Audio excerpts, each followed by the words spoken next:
Assalamualaikum warahmatullahi wabarakatuh. Di pertemuan 9 ini kita akan membahas pendapatan jangka panjang dari kontrak konstruksi.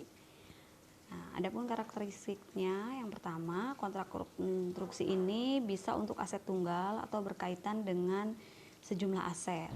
Kemudian kontrak konstruksi ini contohnya apa saja? Kontrak konstruksi aset, misalnya pelayanan jasa untuk manajer proyek dan arsitek. Kemudian kontrak untuk penghancuran atau restorasi aset dan restorasi lingkungan setelah penghancuran aset. Atau bisa juga kalau kita lihat di jalan tol, misalnya pembangunan jalan tol, kemudian pembangunan flyover. Nah, itu juga sama, termasuk kontrak konstruksi. Selanjutnya, pendapatan kontrak. Pendapatan kontrak ini terdiri dari dua. Yang pertama, nilai pendapatan semula yang disetujui dalam kontrak. Misalnya, untuk membangun jalan tol diperkirakan biayanya 500 juta gitu ya. 500 juta terlalu kecil ya. Misalnya 5 miliar. Nah, 5 miliar ini itu adalah harga dari kontrak. Nah, berarti pendapatan nanti yang diakui ya sebesar 5 miliar. Kemudian yang kedua, penyimpangan dalam pekerjaan kontrak, klaim, dan pembayaran insentif. Nah, terkait tiga opsi ini bisa diakui sepanjang hal ini memungkinkan untuk menghasilkan pendapatan. Kemudian yang kedua, bisa diukur secara handal. Kita bahas satu-satu terkait dengan penyimpangan kontrak. Maksud dari penyimpangan kontrak ini, itu suatu instruksi yang diberikan pelanggan mengenai perubahan dalam lingkup pekerjaan. Misalnya, awalnya hanya membangun jalan tol, tetapi ternyata tiba-tiba di jalan yang akan kita bangun itu mengalami longsor atau tanahnya amblas. Nah, itu kan berarti tidak ada di dalam lingkup kontrak. Nah, itu diperbolehkan. Karena bagaimana kita akan membangun jalan tol kalau misalnya tidak memperbaiki dulu jalan yang amblas tersebut. Nah, jadi di sini dikatakan bahwa penyimpangan ini bisa masuk ke dalam pendapatan kontrak jika kemungkinan besar pelanggan akan menyetujui penyimpangan dan jumlah pendapatan yang timbul dari penyimpangan tersebut. Kemudian kedua, jumlah pendapatannya tentu bisa diukur dengan andal. Selanjutnya klaim. Nah, klaim ini adalah jumlah yang diminta kontraktor kepada pelanggan atau pihak lain sebagai penggantian untuk biaya-biaya yang tidak termasuk dalam nilai kontrak. Nah, tadi contohnya untuk klaim jalan yang amblas, nah itu juga bisa. Pengukuran dari klaim ini mengandung ketidakpastian. Jadi tergantung hasil negosiasi. Nah, kira-kira harganya berapa? Karena memang tidak ada dalam kontrak. Selanjutnya, klaim ini dimasukkan ke dalam pendapatan kontrak jika negosiasinya sudah disetujui. Kemudian nilai klaimnya kemungkinan besar disetujui dan bisa diukur secara handal. Selanjutnya, pembayaran insentif. Pembayaran insentif ini jumlah tambahan yang dibayarkan kepada kontraktor apabila standar-standar pelaksanaan itu terpenuhi. Contoh, awalnya kita memprediksikan jalan tol tadi dibangun dalam waktu 2 tahun. Ternyata 1,5 tahun sudah selesai. Nah, bisa saja itu akan diberikan insentif. Seperti yang minggu lalu itu pernah kita bahas consideration variable ya. Jadi nyambung. Kemudian pembayaran insentif dimasukkan ke dalam pendapatan kontrak jika kontrak tersebut cukup aman.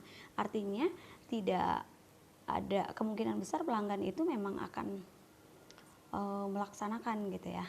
Tidak ada yang melampaui standar pelaksanaan, kita tidak akan mengeluarkan biaya-biaya lain. Kemudian jumlah insentifnya tentunya bisa diukur secara andal. Nah, kemudian pendapatan konstruksi ini pada dasarnya ada 2 metode. Yang pertama, metode presentasi penyelesaian.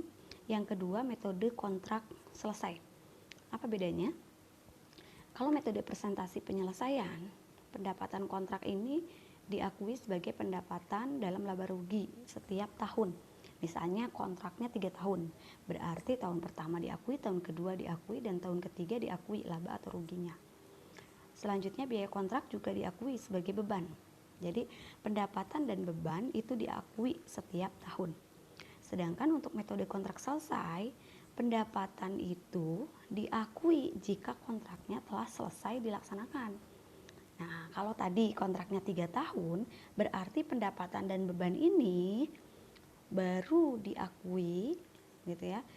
Maksudnya labanya gitu ya. Labanya itu baru diakui setelah selesai dilaksanakan atau pada akhir tahun ketiga.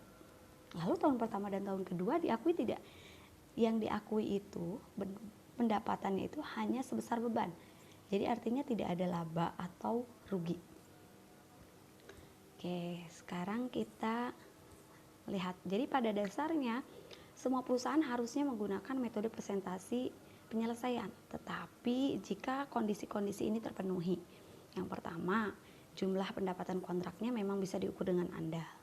Kemudian yang kedua, ada kemungkinan manfaat ekonomis terkait kontrak itu masuk ke perusahaan.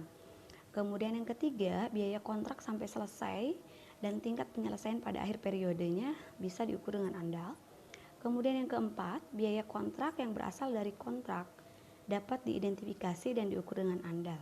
Sehingga biaya aktual kontrak dapat dibandingkan dengan perkiraan awal. Nah,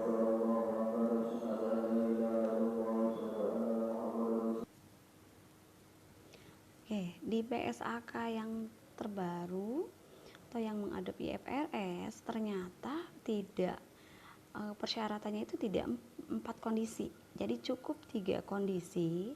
Tapi 3 kondisi ini tidak perlu semuanya gitu ya. Jika salah satu dari 3 kondisi ini terpenuhi, maka perusahaan wajib menggunakan metode presentasi penyelesaian. Kalau tadi kita bahas 4 kondisi itu ada di PSAK sebelumnya.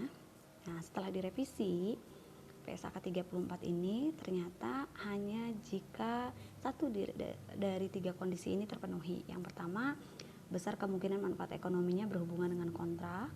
Kemudian yang kedua, biaya untuk menyelesaikan kontrak dan tahap penyelesaian kontrak di akhir periodenya bisa diukur dengan andal. Kemudian biaya yang melekat pada kontrak itu sendiri bisa diidentifikasi dengan jelas dan bisa diukur dengan andal. Sehingga biaya kontrak yang sesungguhnya bisa dibandingkan dengan estimasi periode sebelumnya. Oke, selanjutnya ini ada istilah-istilah terkait dengan pendapatan, pengakuan pendapatan. Ini ada cost incurred to date, itu adalah biaya yang terjadi sampai tanggal. Nah, jadi sebelum kita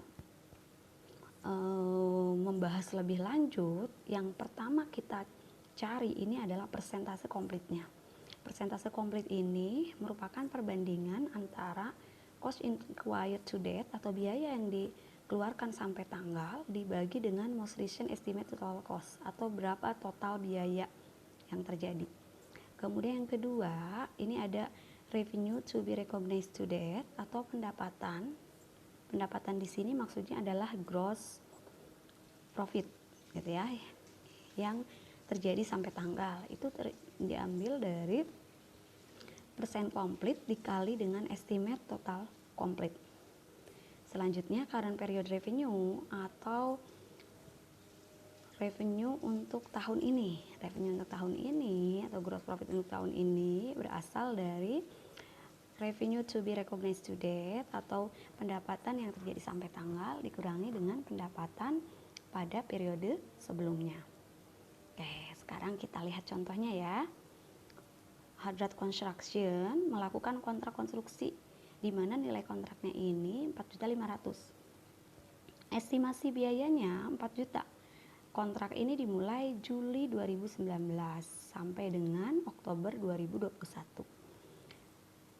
Adapun pembayarannya dan juga biaya yang dikeluarkan, kita lihat cost to date 2019 1 juta, kemudian 2020 2916. Jadi 2020 2916 ini include tahun sebelumnya. Gitu ya, karena ini namanya adalah cost to date. Ada lagi nanti istilahnya cost to year. Kalau cost to year berarti biaya yang terjadi hanya di tahun tersebut.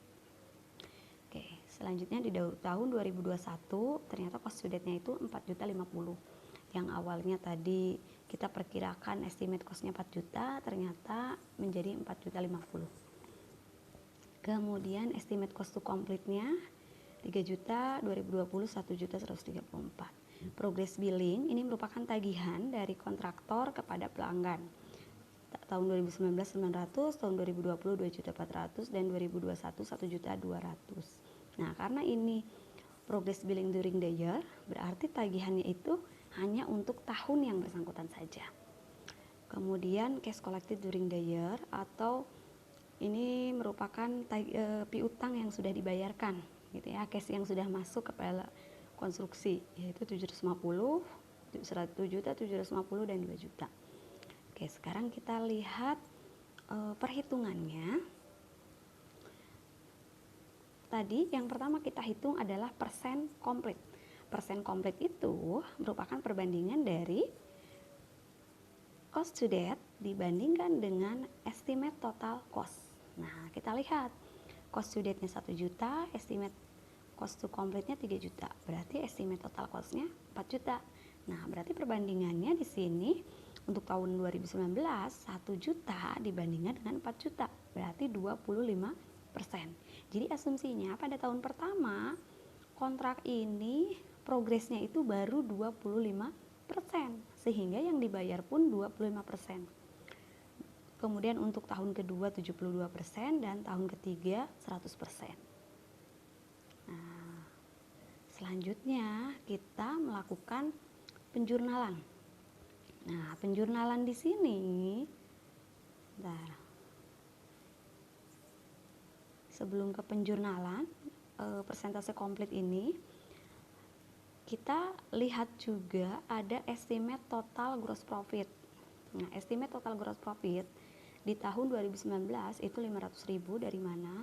Dari kontrak price itu sama ya, 4.500.000 dikurangi dengan estimate total cost. 4.500.000 dikurangi 4 juta jadi 500.000.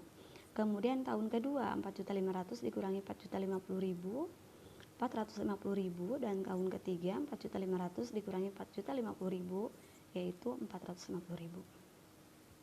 Oke, selanjutnya baru kita ke jurnal.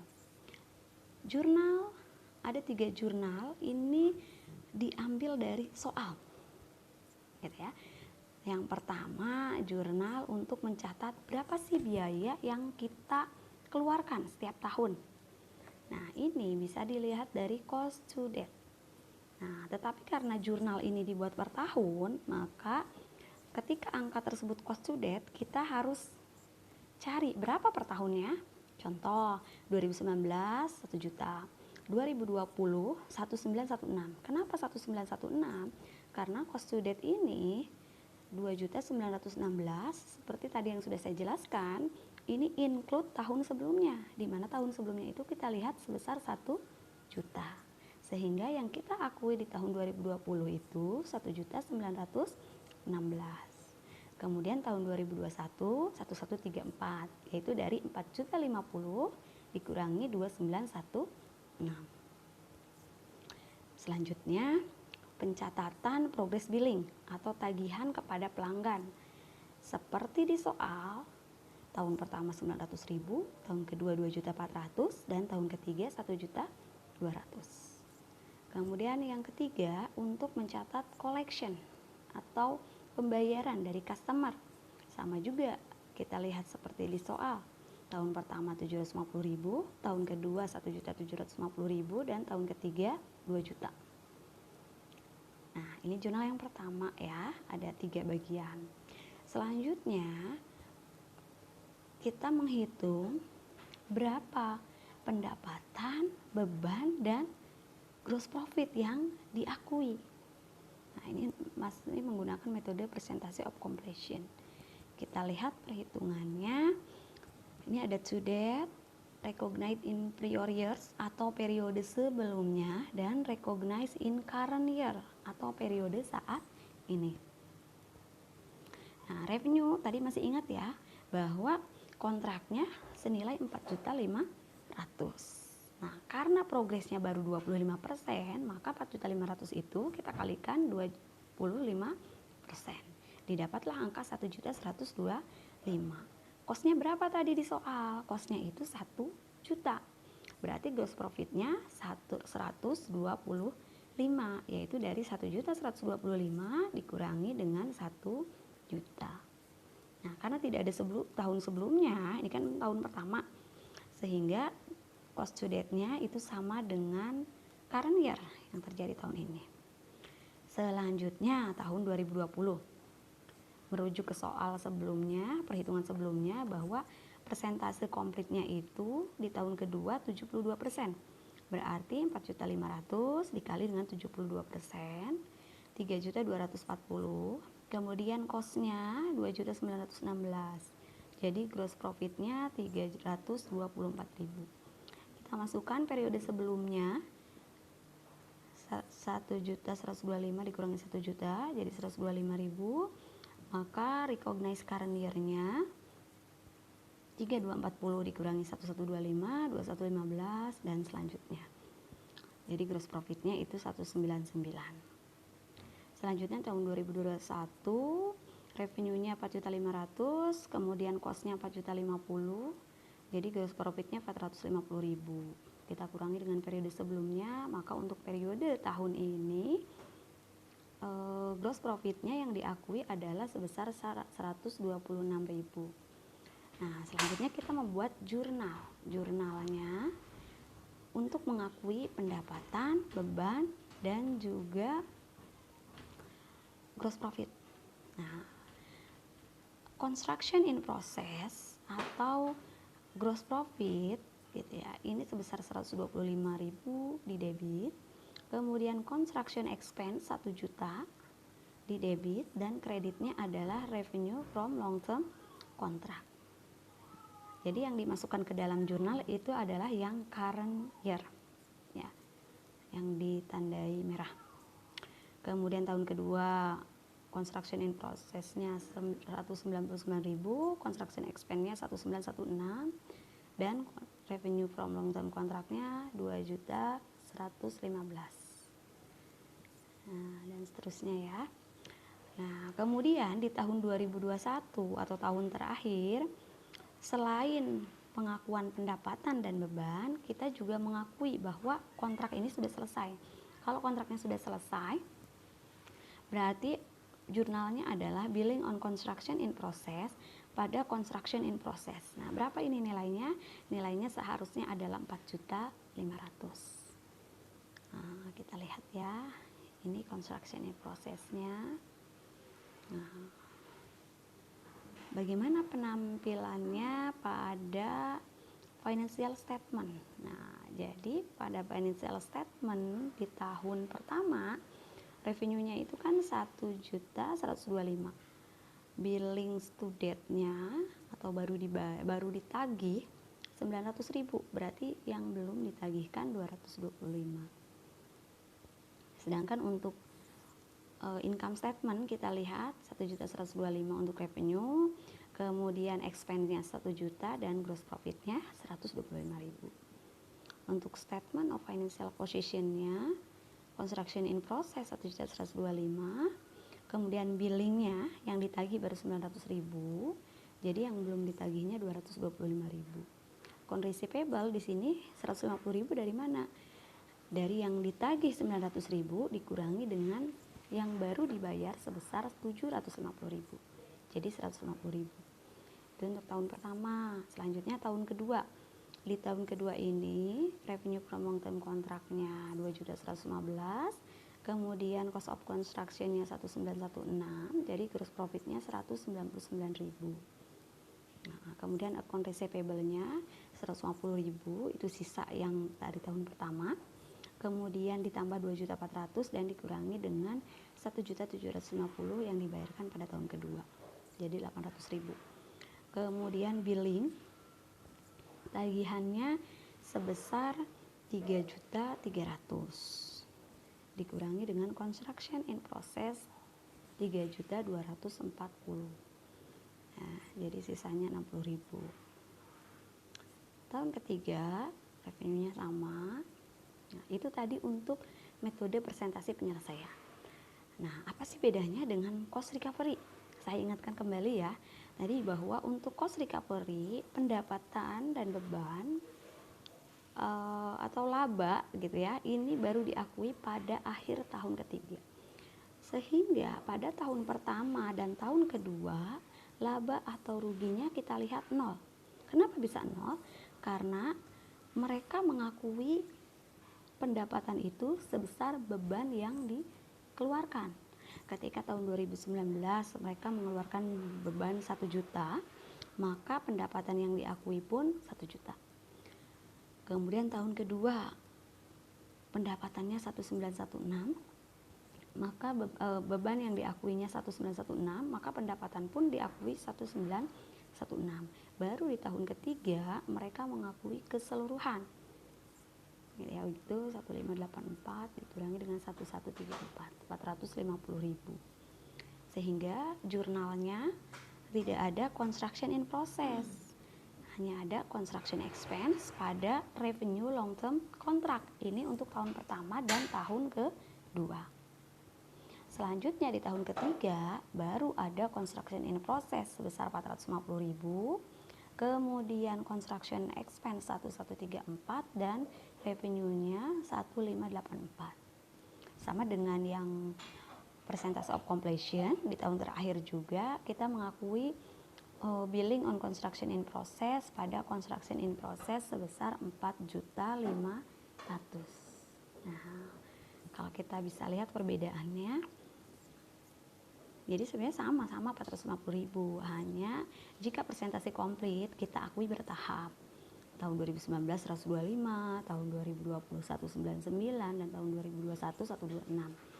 Tapi jika cost recovery tahun 2019-nya 0, 2020-nya 0, baru tahun 2021-nya 450.000. Selanjutnya kita lihat di income statement-nya. Nah, income statement otomatis gross profit-nya 0 ya di tahun pertama dan tahun kedua. Kemudian untuk statement of financial position kita lihat construction in process itu 1 juta dikurangi 900 pada tahun pertama, yaitu 100.000. Kemudian account receivable-nya 150.000, masih ingat ya, dari 900 dikurangi dengan 750.000. Kemudian billingnya 3.300 dikurangi dengan 2916. Nih, di tahun 2020 account receivable-nya jadi 800, kemudian billing untuk tahun 2020 384.000. Oke. Itu untuk tahap pertama ya.